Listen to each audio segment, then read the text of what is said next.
Now let's set up and provision Google Chrome to be deployed via Intune. So this will be a Win32 app, and we're going to have to go and download the distributable version for enterprise of Google Chrome. So let me give a URL that I need to have to go to.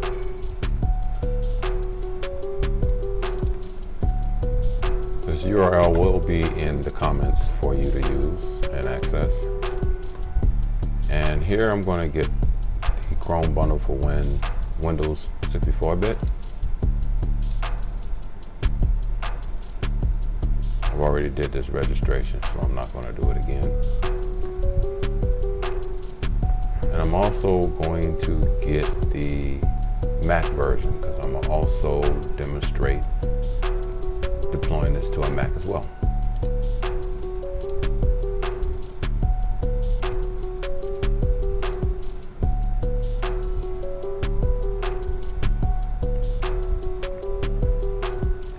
Now I have my Chrome for Windows. That's this enterprise bundle 64-bit. And I also have my Chrome for Mac, which is the PKG file. So let's put these in a place where I will be using them from.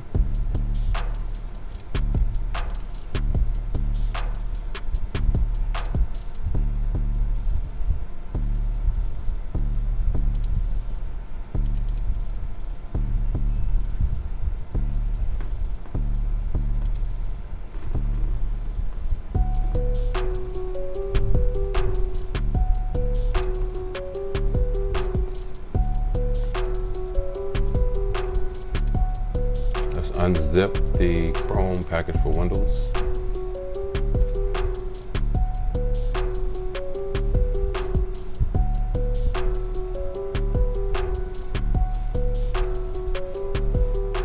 And let's take this contents and drop it back one folder.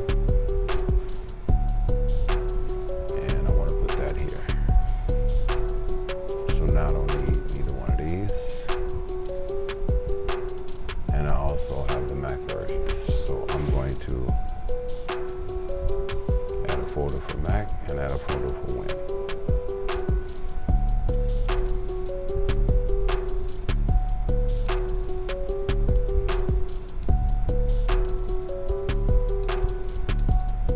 Good.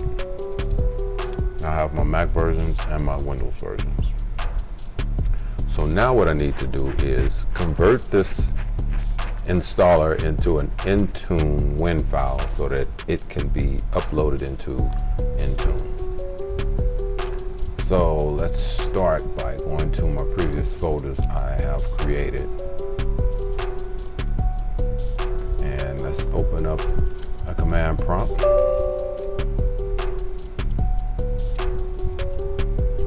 Let's change directory into the folder where my IntuneWin app utility is at.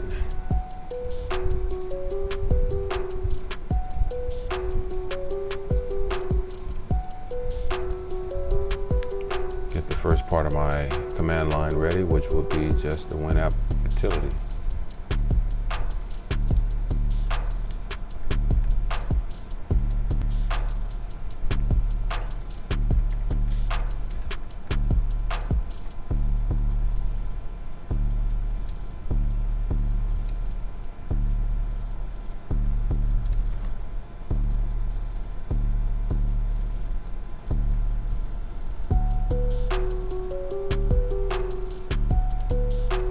And the next command I want is simply -C, and my source folder will be the folder where I put that file. So that was the Chrome apps, and that will be the Windows version installer. It'll be right here. Put this path there. Space a -S for the file that I want to run, which will be this guy here.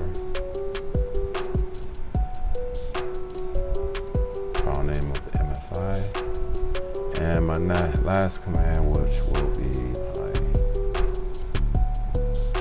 not a 0, but an O.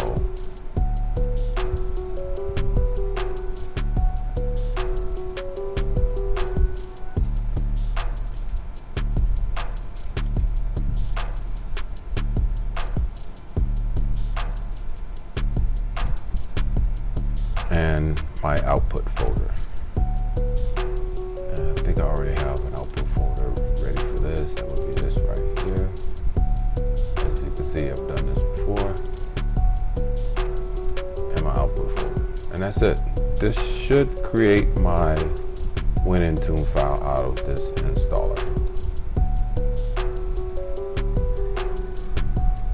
I could have put -Q on the end for quiet, but I want to see this, see it run, and see when it completes. So there you have it. So now I have my IntuneWin file. Now I'm gonna go ahead and upload it into Intune. Let's go to my folder,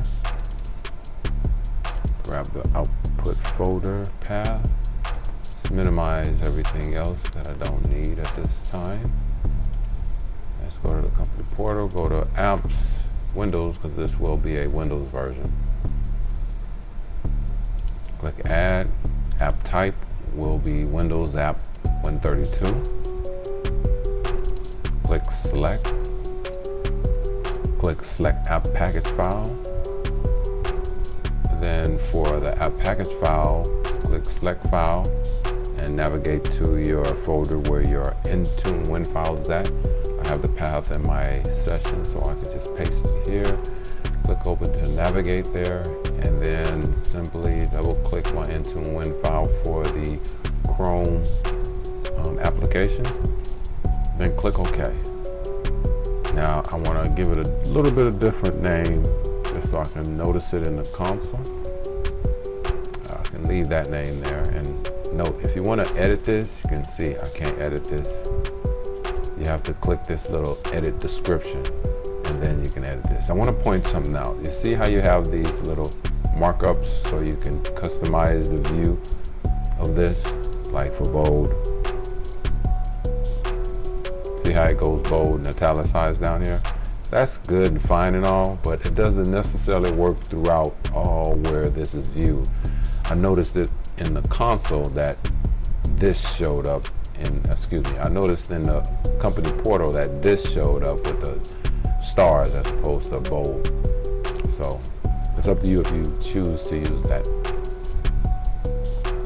But that's how you edit the description. You have to click this little edit description. And for the publisher, I'm going to put Intune Expert. I'm going to leave the name that it picked up for the app version. For my category, I'm going to select business. This is a line of business app. And here you can put your own information for your information URL or your privacy URL, but these can be left blank.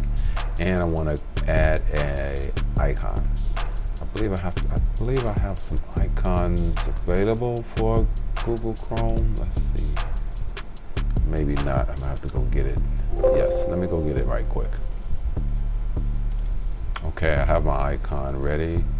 Let me just put it in the same place with the rest of the files and apps. Right here on the C drive, apps, Chrome. I'm gonna add a folder for icon. Drop my icon in there, select it, and now I have the icon. Go ahead and click next. Here I'm gonna leave the return codes as default. I don't need a reboot, so I'm gonna say no specific action is needed for the device reboot behavior. My installation and uninstallation paths are pre-populated for me because this was an MSI. Go ahead and click next. And here I want to put my my architecture that this app can run on, and that will be 64-bit. And my application architecture, I will at least go to 1909, which should be the minimum that is required for Windows 10 for this app to run. You notice I can go all the way back to 1607, but I'm sure I got some 1909s in here. And the rest of these areas can be blank, and I'm gonna leave it at its defaults and click next.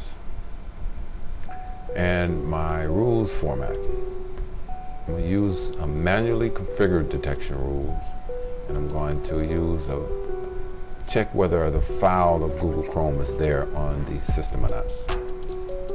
So I'm going to select file for my rule type, and for my path, I know where it gets installed. You know, you can find this out before you get this far.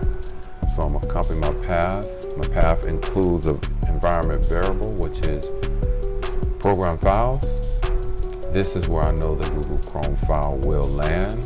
So now I'm going to tell the system to search for Chrome.exe and let me know if the file or folder exists.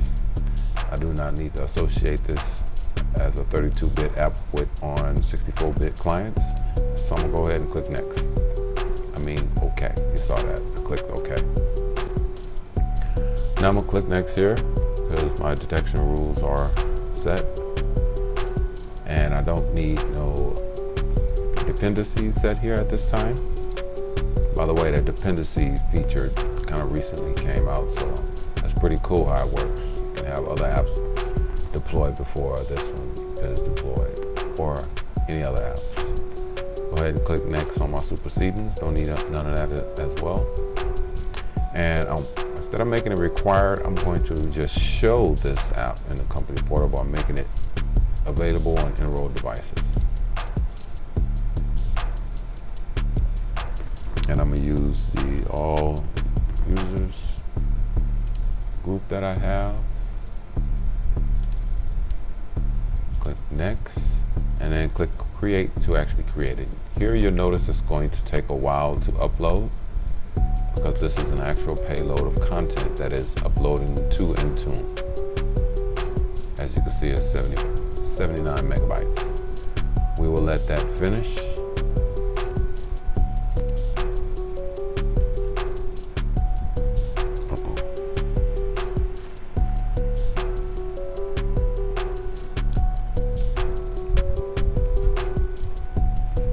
As you can see, it is now finished. That didn't take too long at all.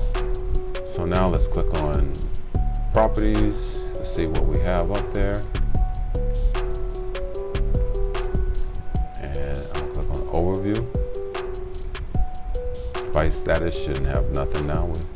And user status shouldn't have nothing now. You see this dependency viewer? If you set up dependencies, you can see all of the apps that are dependent upon this.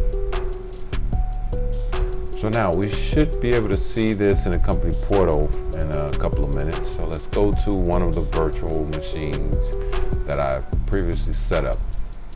We're going to try the corporate device first. Go to the corporate device. Let's go ahead and close that. Open the company portal. See if it's there yet. It's logging in. Go ahead and open up the BYOD device as well, close that, and reopen the company portal. If you ever want to refresh the contents or information in the company portal, it is actually best, or it helps to just close the company portal, log out, and just open it again. And then it'll log in and it will be refreshed. Also, this is essentially a web page, so if you just click or press F5, while in the company portal, you'll notice that it refreshes just like a real page. You see that? I'm gonna do it over here on the company portal side. Just hit F5, it refreshes. So it is not there yet. We're still waiting for Chrome to come down. So I know that these devices haven't checked in yet since I enabled the Chrome deployment. So I'm going to tell both of these devices to check in. But for the corporate device, I'm going to check in from the company portal on the device, and for the BYOD device, I'm going to check in from the admin console by syncing the device from the admin console. So let's sync the corporate device from the device itself first. We'll go down here to settings, and then click on sync. Now we're going to open up the console and sync the BYOD device, which which is the second one I created. And we're going to sync it from the console. And before I do that, I'm going to show you the time. Let's see if we can get a time out of this. You can see a time, the last sync from start settings, accounts, access work or school. Click that area, click info, and then down here you'll see a time of 5:13 p.m. As you can see, it's 7:36 p.m. Go back to the console and sync the second device. That's my BYOD device. You can tell it's personal, and I'm gonna sync it from here. Now, if I go back to my devices, I might see the time, this last time these devices checked in. As you can see, 6:41 and 5:11.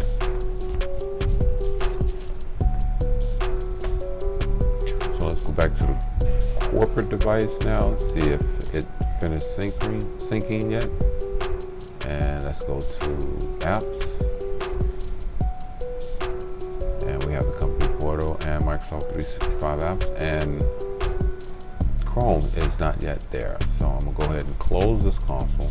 Like I said, you can log out and then close the company portal and then reopen it. It'll log back in. It'll actually log back in automatically without you being prompted for your password again. If you use the sign in option here, then it's going to take you through the whole process from start to finish. Ask for the password. If you got MFA going on, it's going to prompt for MFA. I'm going to show you the difference. I'm going to just close it, reopen it, and it logs right in.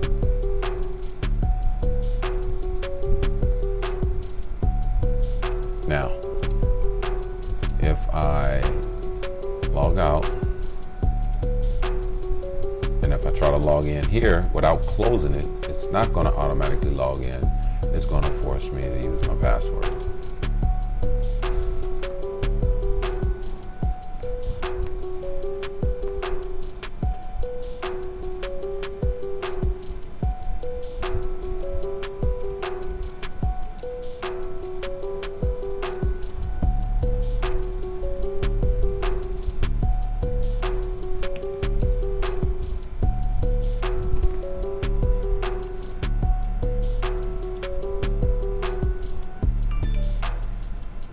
There's no prompt for MFA.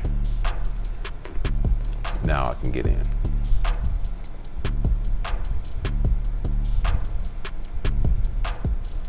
Still waiting for Chrome to come down.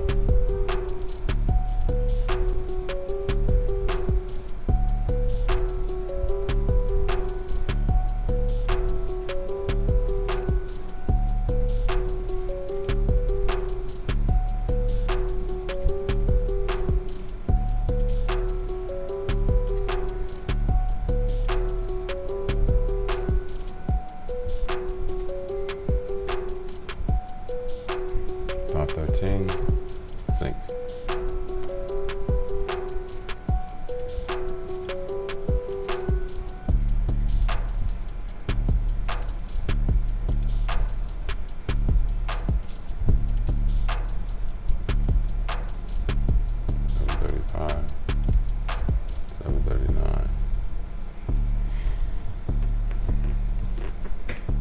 Okay, we're just waiting for that Chrome to come on down, and then we'll be able to install it from the company portal. Let's go ahead and close the company portal again.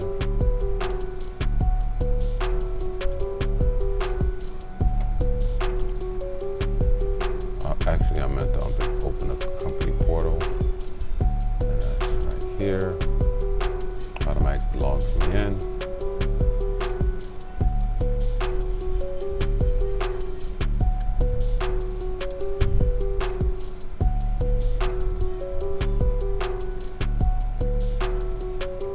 Okay, let's go look at our deployments and make sure everything is happening as, or set up as expected. Let's go look at the apps. I'm going to show you how to do some troubleshooting as well.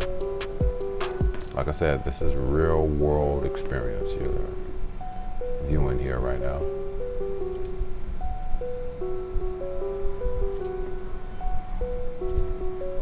Just make sure I have everything set up. It's targeted. It's going out. Just make sure I have someone in this group.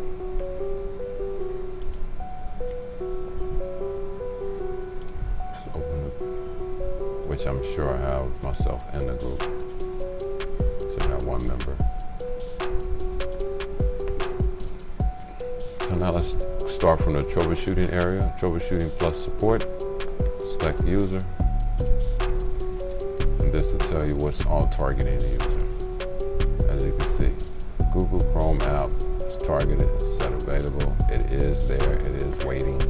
So it's supposed to show up. So we're just waiting for it to show up on a company portal on one of these devices. I haven't checked the BYOD device. Let's do that. Company portal. Automatically logs in. And no, it's not there yet.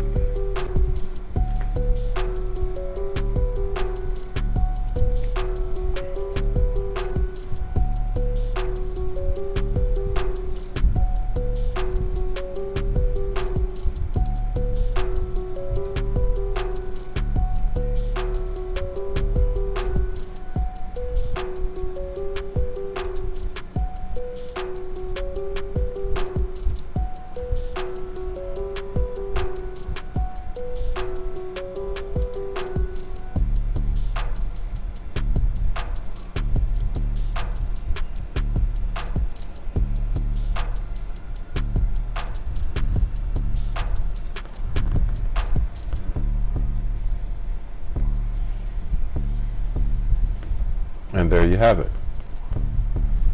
Google Chrome now shows up on a corporate device. And let's see if I refresh the BYOD device. And it shows up on the BYOD device. Now I want to point out something. It shows up on both of these devices because I'm logged in to both BYOD and the corporate device with the same account. If I want it to show up on one device, I can target it to the dynamic groups to the appropriate device type that I want at that time. And there you have it.